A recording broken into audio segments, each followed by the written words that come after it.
Papo na Rede. E aí, senhoras e senhores, tudo bem? Eu sou Paulinho Coruja, a gente está começando mais um Papo na Rede aqui na Nova Paradiso 89,5. E hoje um Papo na Rede diferente, cara. Tô aqui com Gustavo Tutuca, secretário de Estado de Turismo. E aí, meu irmão, seja muito bem-vindo ao Papo na Rede, meu velho. Paulinho, obrigado. Prazer falar com vocês aqui sobre o turismo do Rio de Janeiro, né? Que é uma vocação nossa. E a gente tem muito aí para construir e falar com nossos ouvintes aí. Pô, a gente vai falar... Já vamos falar sobre o evento, sobre a Expo Rio Turismo 2025, mas quero começar com você com um papo que é o seguinte. Você acabou de voltar de uma missão internacional na China, cara. Me conta um pouco disso aí, porque eu tenho um amigo, toca comigo inclusive, acabou de chegar de lá também, nunca tinha ido, o cara ficou encantado, assim. Porque é uma parada incrível. Me fala aí tuas impressões, como é que foi isso? É um choque realmente muito grande, né? A gente tem uma impressão daqui à distância do que é a China, né? Mas é um país super desenvolvido, um choque cultural muito grande, né? A gente imagina uma coisa daqui, mas quando chega lá em loco é bem diferente. Uhum. Mas realmente é um país muito organizado, muito desenvolvido e com grande potencial, né? A gente tem 1 bilhão e 800 milhões de pessoas na China. Muita gente, né? Muita gente. Qualquer cisco que a gente fizer, né, de promoção, melhorar o fluxo turístico para cá, a gente vai incrementar bastante os nossos números. E esse foi o intuito da nossa missão lá para a China, né? A gente esteve lá participando de uma feira importante, a ITB, em Xangai, na China. Xangai, que é uma super cidade, assim, parece Nova York, um negócio impressionante, da modernidade, da organização das coisas, né? Melhor que Nova York, vamos botar assim, mas bem organizado. Maneiro. E é uma feira que a gente esteve lá junto com a Embratur, conversando com operadores de viagem, promovendo o Rio de Janeiro. Lembrar que os instrumentos de comunicação deles são diferentes dos nossos aqui. Não tem WhatsApp, não tem Instagram, não tem Meta. Outra pegada, o WeChat e outras redes. Então, a gente foi lá também aprender um pouco sobre isso, né? Conversar um pouco com o mercado, como entrar nesse mercado. E é um país que, apesar de ter muita gente, trabalham-se muito, então tem poucas férias. Um perfil que a gente também identificou. Então, o ideal é que a gente possa trabalhar muito no público dos aposentados que tem dinheiro, muito diferente do que a gente imagina, que é um público que tem bastante grana. Então os caras podem e viajam muito pelo mundo. Né? Então, não tinha essa ideia, não. Só que é um destino distante, né? A gente tem, pra você ter uma ideia, no meu voo de volta, que eu vim direto, sem escala, sem fazer stopover, sem abrir mais de um dia num lugar. Eu fiz a primeira perna de 8 horas de Pequim para Dubai, fiquei 3 horas de escala, peguei um voo de 15 horas para o Rio. Caraca. Então são 25 tempo, horas aí desde que decola no primeiro até quando pousa aqui no Rio. Então esse é um empecilho, né? Além do que o pouco tempo de férias, como eu disse. E a diferença cultural, né? O chinês é muito conservador. E ele, por exemplo, a gente quando viaja para fora, a gente quer conhecer a comida do local, né? Verdade. Depois que você fica um certo tempo, você fala, pô, tô com saudade de comer aquele feijãozinho e tal, mas não. Eles não. O perfil do turista chinês, ele quer chegar no lugar e quer comer comida chinesa. É mesmo? Então, a gente vai ter que fazer um trabalho aqui também no nosso receptivo, de saber atender o chinês aqui, da forma com que eles circulam, né? Outra coisa, eles não têm como prioridade o destino de sol, de praia. Porque para o chinês o queimado de sol é o trabalhador, então é de uma classe menos abastada, então tem esse certo preconceito, então eles fogem do sol de uma maneira geral. Então, como a gente é um destino tradicionalmente de praia, a gente precisa trabalhar outros atrativos, como a Floresta da Tijuca, como o roteiro das águas ali de Itaperuna, o Vale do Café com as fazendas históricas. A gente aprendeu um pouco a trabalhar o Rio de Janeiro como um grande destino, mas com outros perfis aí para atender esse público chinês. Então, pra você ter uma ideia, só 10 mil chineses, em torno de 9 mil e poucos chineses estiveram aqui ano passado. É muito pouco. Muito pouco, levando em consideração 1 milhão e 1 bilhão. 1 milhão e 500. E 1 milhão e 500 mil turistas internacionais que nós recebemos ano passado, só 9 mil e poucos foram chineses. Né? O número exato está aqui, 9.186 chineses. Só que para esse ano, só esse ano, né, a gente já teve 40% de crescimento de janeiro a abril.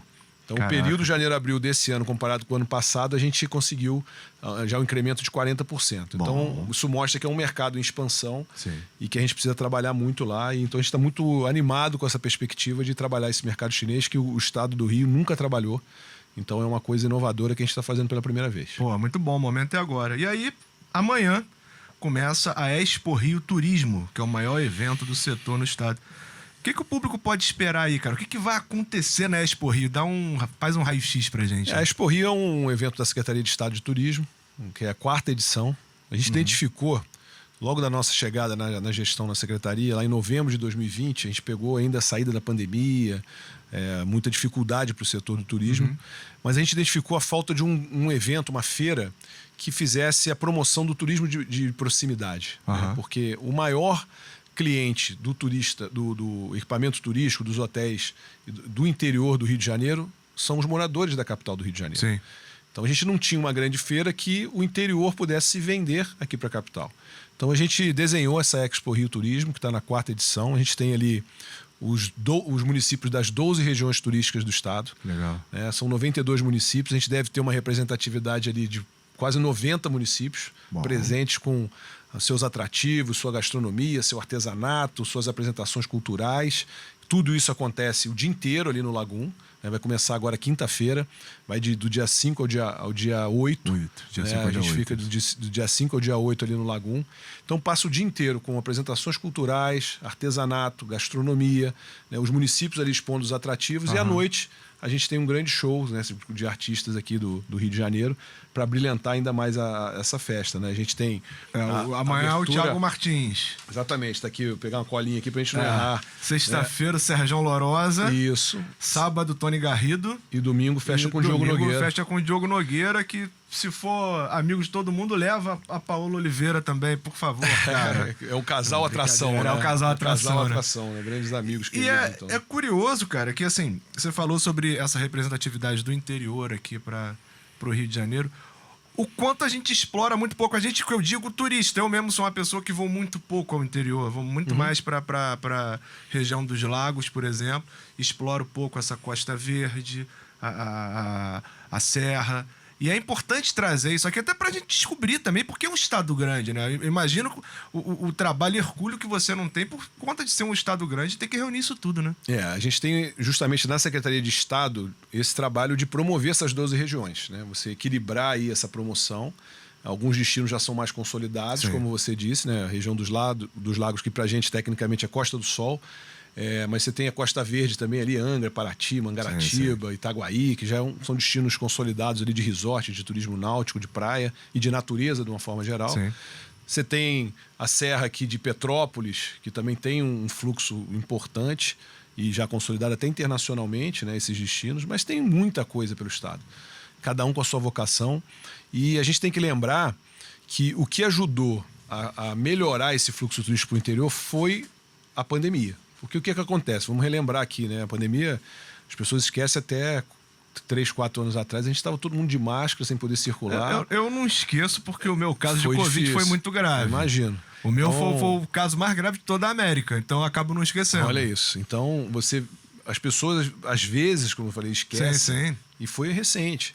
Mas aquele momento, a primeira onda, né, de liberação de fluxo, ela tinha suas restrições e você não tinha como ir para muito longe.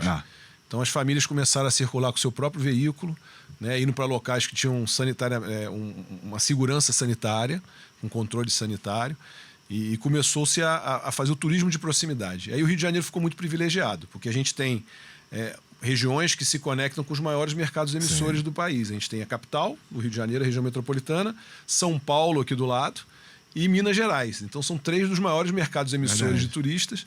Aí você conseguiu essas regiões de fronteira, que você pega ali a Costa Verde, Agulhas Negras, Vale do Café, né, que são Serra Verde Imperial, que são regiões que se conectam aqui com Minas e São Paulo, receberam um fluxo muito grande, além do turista aqui do Rio de Janeiro, procurando esse turismo de natureza, do ar livre, de estar com a sua família naquele primeiro momento. Não dava para ficar com aí nada... aquele cara que muito tempo não conhecia o interior, que primeiro momento pegava um avião, ia para o Nordeste, ia para São Paulo. O momento foi esse. Ia para outro lugar. Começou a conhecer mais o interior.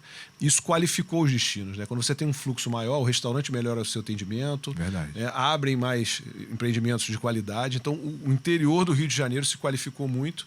E depois, com a abertura total, aí depois uma segunda onda, que era o turismo doméstico, que não podia ir para fora. né, para o exterior, Sim. por causa da barreira sanitária internacional. Aí aquele milionário lá da região do centro-oeste do Rio de Janeiro, do país, que estava acostumado a tirar férias com a família e ir para 15 dias para Orlando, ir para a Europa, para Ele Paris. passou a curtir aqui. Passou depoimento do gerente do Copacabana Palace. O cara passou a vir aqui alugar um andar do Copacabana Palace e passar uma semana com a família.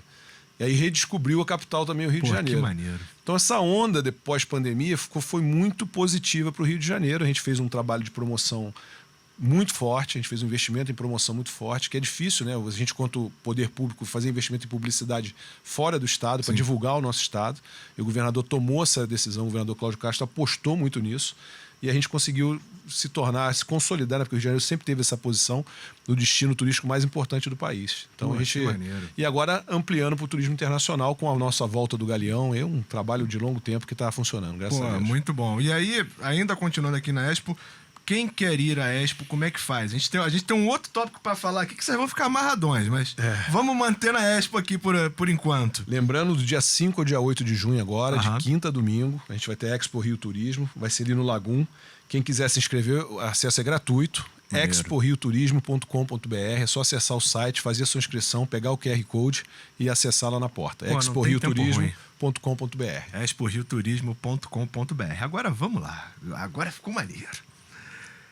Você tem uma novidade no futebol também, né? O governo do estado, que eu tô vendo aqui, fechou uma parceria com os 3 clubes cariocas que vão disputar o Mundial: Flamengo, Fluminense e Botafogo. Cara, como é que é essa ação, né? E o que vocês vislumbram com ela aqui pro Rio? A gente, como eu falei, a base da atração do turista é a promoção. Você tem que gerar interesse no turista para ele conhecer o destino, né? E esse é o nosso trabalho no dia a dia. E nós temos uma situação que a única cidade do mundo que tem 3 clubes no Mundial é o Rio de Janeiro. É a única cidade, o único estado do mundo, no nosso caso, que é o Rio de Janeiro. Então a gente está tirando onda nesse sentido. E... Tu não é Vasco não, né, Gustavo? Não, sou tricolor. Então tudo bem. Tô mais feliz com isso. Vasco é o Niro que está nos acompanhando aqui, o nosso assessor de governo. Ele também está de fora, mas nós dois, eu pelo Flamengo, Gustavão aqui pelo Fluminense, a gente está representado. Então a gente tem essa oportunidade, uma janela de oportunidade. O mundo vai estar, principalmente o mundo do esporte, vai estar virado os olhos ali para os Estados Unidos, um evento de mês inteiro. A gente procurou os clubes, identificando essa oportunidade. Lembrando que os Estados Unidos é um dos maiores emissores de turistas aqui para o Rio de Janeiro. Né? É o 3º maior emissor, só perde para a Argentina e para o Chile, que são 2 vizinhos aqui.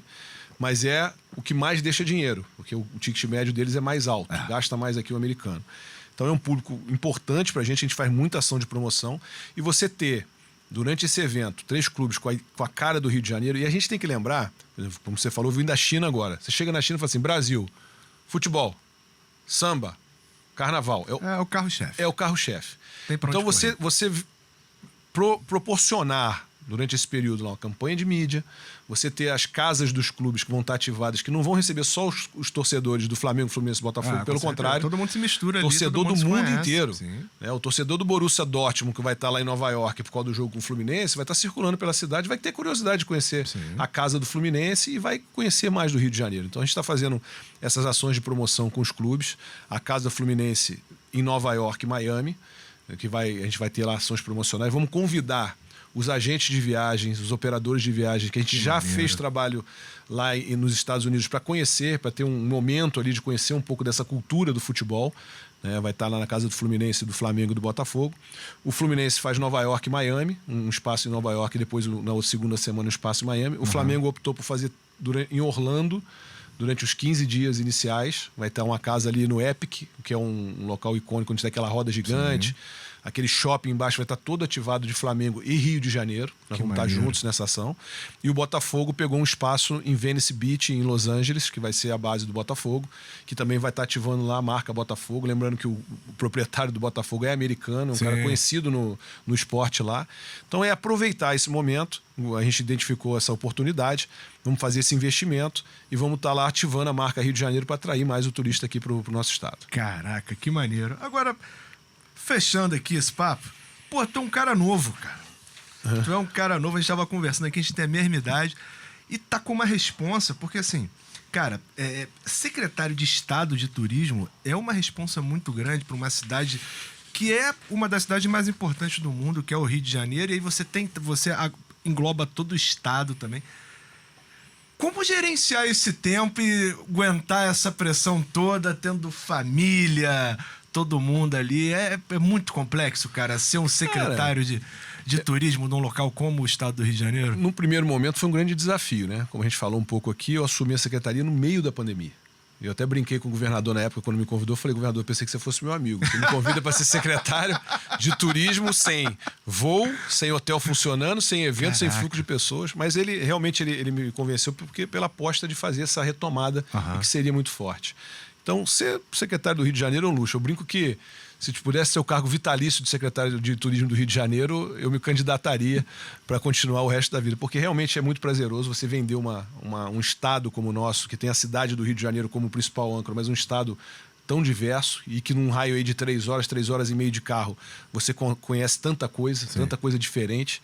Então é um desafio para eu que tenho mandato, que sou deputado estadual também, que conheço bem o estado, né? Foi um desafiador no início por conta da pandemia, mas hoje é muito prazeroso e assim, eu me apaixonei pelo turismo. Pô, e o que eu tenho falado, por onde eu estiver, eu vou estar defendendo de fato a nossa grande vocação. Porque hoje a economia do Rio de Janeiro é muito baseada na indústria do petróleo e do gás, que é um recurso finito e a gente precisa utilizar, que é o que os países árabes estão fazendo hoje. Eles estão usando do recurso do petróleo e investindo em turismo. Então a gente está fazendo essa virada de chave aqui no governo para poder investir e a gente consolidar o nosso estado como destino turístico internacional para sustentar a gente por todo o tempo aí e a gente não ficar dependendo só desse recurso que vai acabar um dia. Porra, cara, que maneiro. Gustavo, prazerzaço, que bom falar Prazer, contigo. cara, obrigado. Parabéns pelo trabalho, tamo junto aí. O que Vamos precisar, Nova Paradiso está do lado de vocês. Valeu, obrigado pela oportunidade. É isso, meus amigos. Esse foi mais um Papo na Rede aqui com Gustavo Tutuca, secretário de Estado de Turismo do Rio de Janeiro. A gente se vê muito em breve, beleza? Um abraço.